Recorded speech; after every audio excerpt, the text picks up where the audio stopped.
বিসমিল্লাহির রহমানির রহিম। আসসালামু আলাইকুম। প্রিয় দর্শক শ্রোতা ভাই বোনেরা, আপনারা যে যেখান থেকে আমার এই ভিডিওটি দেখছেন, সবাইকে আমার আন্তরিক শ্রদ্ধা এবং ভালোবাসা রইল। অন্যান্য জাতি ধর্মের ভাই বোনদেরকে আমার আদাব, নমস্কার জানাই। প্রিয় দর্শক, ভারত সরকার নিজের ঘর সামলাতে পারে না, অথচ বাংলাদেশের বিষয়ে তাদের এত মাথা ব্যথা কেন? এই প্রশ্নের যারা আওয়াজ তোলেন তারা কি আসলেই বাংলাদেশ প্রেমী, নাকি তারা পাকিস্তানপন্থী চেতনার শেষ চিহ্ন? ইতিহাস ও পরিচয়।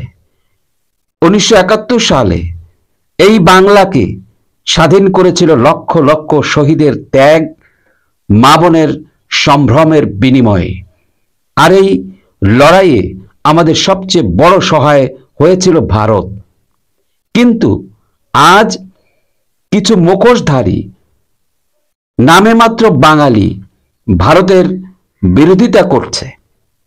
তাদের বক্তব্য শুনলে বোঝা যায় তারা যেন এখনো পাকিস্তানিদের গোলাম হয়ে থাকতে চায়। শেখ হাসিনার নেতৃত্ব ও বাংলাদেশ। বর্তমান সরকারের নেতৃত্বে বাংলাদেশ আন্তর্জাতিকভাবে মাথা উঁচু করেছে। শেখ হাসিনার নেতৃত্বে পদ্মা সেতু, মেট্রো রেল, বিদ্যুৎ, স্বাস্থ্য, শিক্ষায় অগ্রগতি এসেছে। এই উন্নয়নই পাকিস্তানপন্থীদের গাত্রদাহের কারণ। ভারত বাংলাদেশ সম্পর্ক। ভারত আমাদের প্রতিবেশী, বন্ধু, মিত্র। সব প্রতিবেশী দেশের মতো সম্পর্কের ভিতরেও দ্বিমত থাকবে, আলোচনা থাকবে, এটাই স্বাভাবিক। কিন্তু যারা বলছেন ভারত আমাদের শত্রু, তারা কি চায়? এই বাংলাদেশকে আবার পাকিস্তানের উপনিবেশ বানাতে? দেশের শত্রু কে? যারা 71-এর চেতনা মানে না, যারা ভারতকে শত্রু বানিয়ে নিজেদের স্বার্থ হাসিল করতে চায়, তাদের পরিচয় সবার সামনে আসা দরকার। তারা আমাদের বাঙালি নয়, তারা হচ্ছে ইতিহাসের বেঈমান, অকৃতজ্ঞ, আত্মপরিচয়হীন গোলাম। জোরালো বার্তা। বাংলাদেশ আমাদের সবার, ভারত আমাদের প্রতিবেশী ভাই।